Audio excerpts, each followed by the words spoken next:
Mamimitas ako dito guys, so i-flex ko lang sa inyo. So ito yung aming long bean, no? So for the meantime guys, wala pa siyang bunga, pero ang dami ng bulaklak.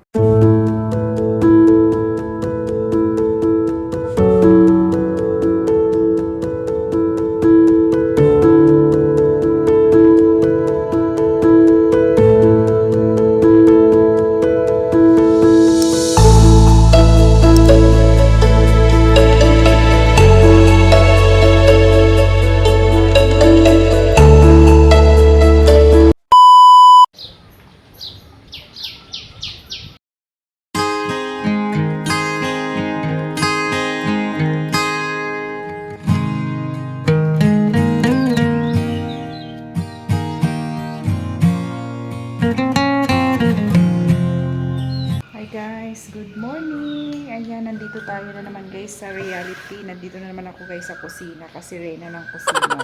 Bumili pala ako guys ng 1 kilong chicken wings. Ayan.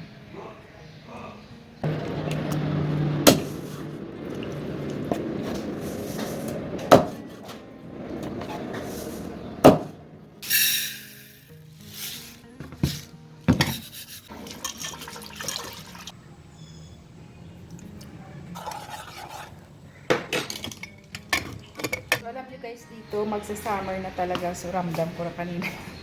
Ramdam ko na kanina yung medyo mainit kaya tinanggal ko yung aking sweater. So, para sa akin, parang mas gusto ko pa rin dito guys, no, ang weather sa Nepal. Kasi hindi naman siya ganun ka-humid. Hindi kagaya sa Pilipinas sa sobrang init talaga. So, dito sa umaga, medyo slight pa na madami kaya nag-sweater ako. Pero ngayon tinanggal ko na talaga kasi na parang pinapawisan na ako. So, ayan guys, minarinate ko na itong aking chicken para makapag-prito na tayo. Yan. Sinagyan ko lang guys ng meat masala. Tinatamad na ako guys mag-grind sa bato. At medyo gahol na ako sa oras. Pero masarap din ito guys. So, ito yung ginamit ko. Yan. So, nilagyan ko siya ng ito. Nilagyan ko siya ng konting ginger and garlic paste. And then, papatakan natin siya ng lemon. Yan, ganyan lang guys ang ginagawa ko pag nagmamarinate ako ng chicken. So, nilagyan ko ng turmeric powder para maganda yung kulay niya. So, lalagyan ko na ito ng lemon. Ayan guys, patakan natin ng lemon. Hirap ba guys, no? Pag wala akong cameraman. Wala dito yung anak ko, kaya mag-solo na lang ako kuha-kuha ng video, eh. Ay nako, ang hirap talaga maging vlogger. O, diba? Wala tayong cameraman, oh. Kaya yung isa ko na kahawak ng camera. Yan.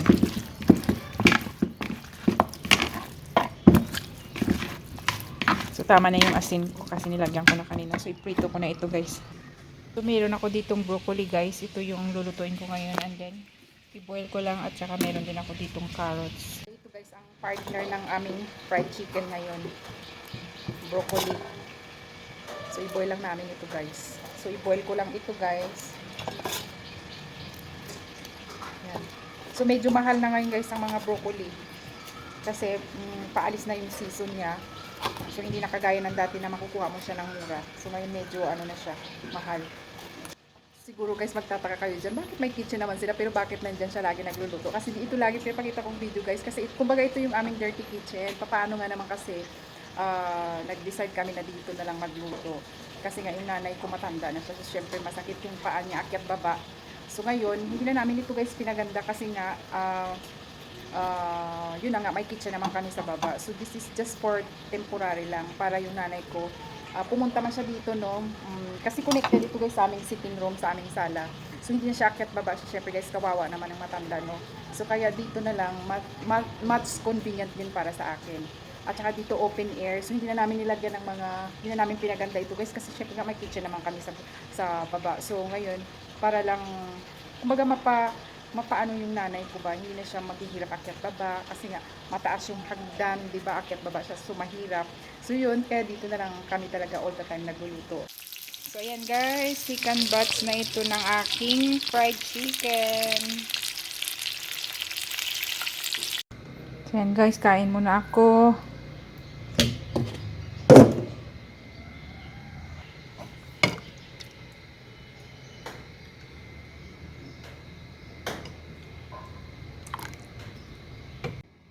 So kakain muna ako guys, no, ayan. Kasi yung anak ko kanina guys, tumawag siya. Nasabi niya, mami, kumain ka na lang. Kasi medyo late kami nang dating. Mga 12 plus pa kami darating. Kasi nga, medyo malayo pa kami dyan sa bahay. So ngayon, sabi ko, kakain na lang ko una kasi nagugutom na ako. Tapos, pagkatapos yung kakain, maglalaba kasi ako guys. Kaya kakain na tayo. Ay, kanina pa ako gutom.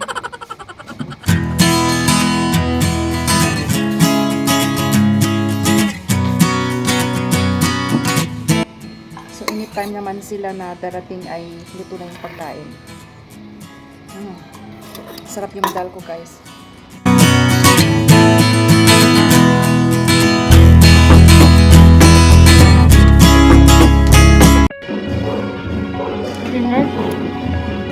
Yan ang palatandaan guys kapag may kasal. Ito yung tunog. Malapit na siya sa harap ng bahay namin kaya maririnig dito.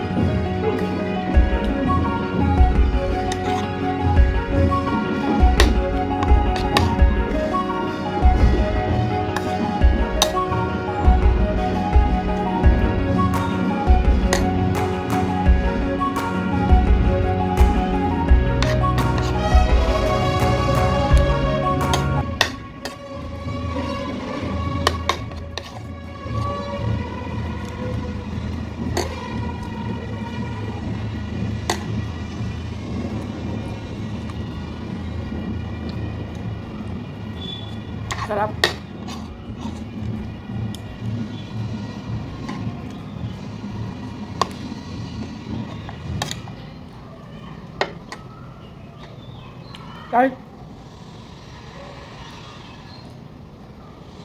Kahit i-boil mo lang siya guys, yung broccoli masarap siya.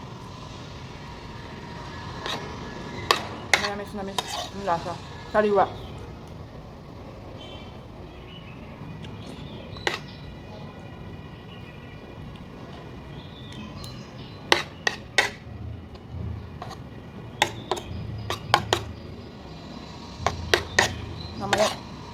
Mamaya pa sila dating, sigurado gutom na yung mga yon.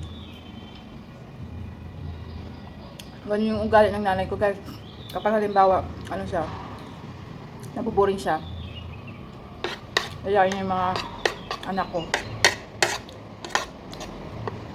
Lakwatsa sila. Pero kasi, hindi mo yun mapakain yung nanay ko sa labas guys ng madalas. Siguro bihirang-bihira. Ayaw niya yung kumakain siya sa labas. Mas gusto niya yung kumakain talaga dito sa bahay. Kasi nga, bawal din sa kanya yung mga oily foods. Alam niyo na sa labas, di ba? Mga betsin na yan, Ajinomoto, naglalagay sila. Kaya, kumbaga, gusto niya talaga kumain dito sa bahay. Mabihirang-bihira may mapakain sa labas. Sarap ng dal ko guys.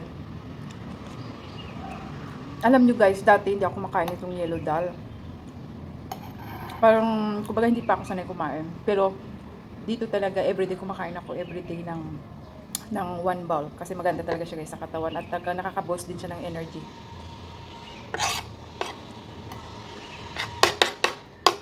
Kasi kumbaga sa kanila talaga, kailangan talaga may dal. May dal talaga sa kanila everyday. Hindi sila nagsasawa.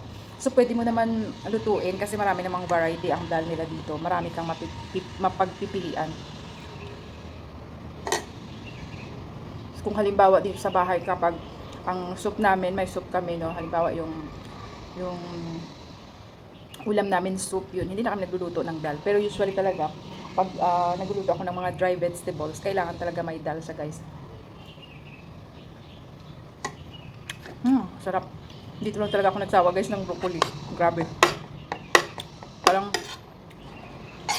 minsan ayoko na kumain kasi diba, mostly talaga kinakain namin yung broccoli. Kasi lalo na yung may laman pa yung garden namin. Almost broccoli talaga kami guys araw-araw. Na parang nakakasawa din.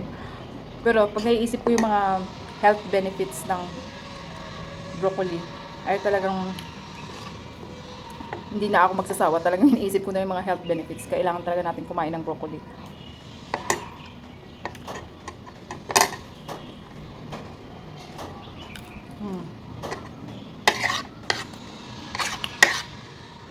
Sarap.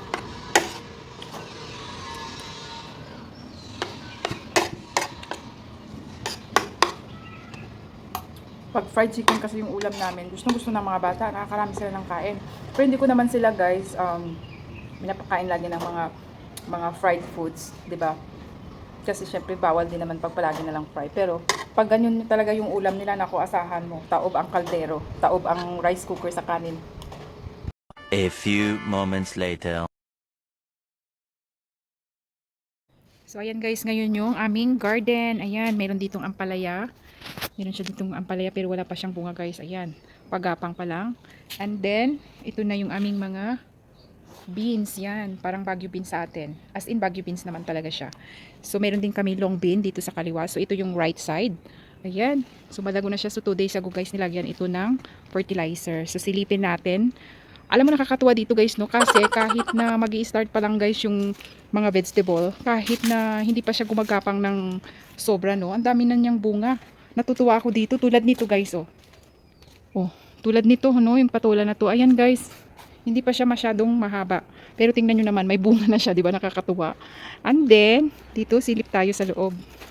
Yan, ayan na guys, oh, may bunga na siya, oh. Yan, nagsisimula na siya. So yung mga beans na yan, dito sa left side, wala pang mga bunga. Yan. So, ito naman yung nasa right side. Ito yung right side namin guys. Ayan, may bunga na siya. Yan. Meron na siyang bunga konti. So, ayan, magsawa na naman kami ngayon guys sa beans. Ayan. So, may mga bunga na siya, oh. Yan, sa bandang loob. Ayan, nakikita nyo guys, oh, may mga bunga na siya. Yan. So, inuunti-unti na namin guys kasi may mga malalaki na. Kasi pag medyo ano na siya, 'di ba? Pag matagal hindi na siya malutong, parang matanda na siya. Ayan siya, oh. Yan, so ang daming mga dito guys, bubuyog sa umaga. Yan, oh, ang dami, oh. So nakakatuwa siya guys. So ito wala pa siyang bunga dito sa side na to, sa left side. And then meron ulit isa ditong patula. Ayan guys, oh. Yan, oh, 'di ba? Nakakatuwa naman. Ito na guys yung mga blessing. Ayan, ayan, oh, nakakatuwa, 'di ba? Yan, ayan, ang dami, daming bunga. Dalawa, tapos ang daming bulaklak. So ito yung dito sa side guys, wala pang mga bunga. And dito ulit, may dalawa dito. Ayan guys, oh, yan. O, 'di ba? So ito guys, no, pag dito ako nakaharap, so ito yung left side. Ito yung left side pag dito ako nakaharap sa aming kwarto. And then ito naman yung right side. So ito guys yung mga long bean namin. Ayan, yan, mga long bean to guys, yan. So wala pang bunga itong mga long beans guys. Yan. So pero marami na siyang bulaklak. 'Di ba? Ang ganda ng pagkagawa, oh. Yan. Ayan pa. So ganyan siyang itsura guys. Yan. So, panahon ngayon ng mga beans. So, magsawa na naman tayo ngayon guys sa beans. Yan, ito yung mga long beans. So, hindi pa maha-harvest kasi wala pa siyang bunga. Pero itong mga, ayan, nagsisimula na siya guys. So, yan. O, diba? Mamimitas na naman tayo nito guys. Oh, ang dami, oh. Organic talaga. Dito pa. Nag-i-start pa lang siya guys. Hindi pa kami naka-harvest ng marami. Kaya, for few days, no, after 1 week yan, ayan, dami na namang bunga. So ito yun guys, so 2 days ago nilagyan ng mga tae ng kalabaw, fertilizer. So ayan, nakatambayan dito.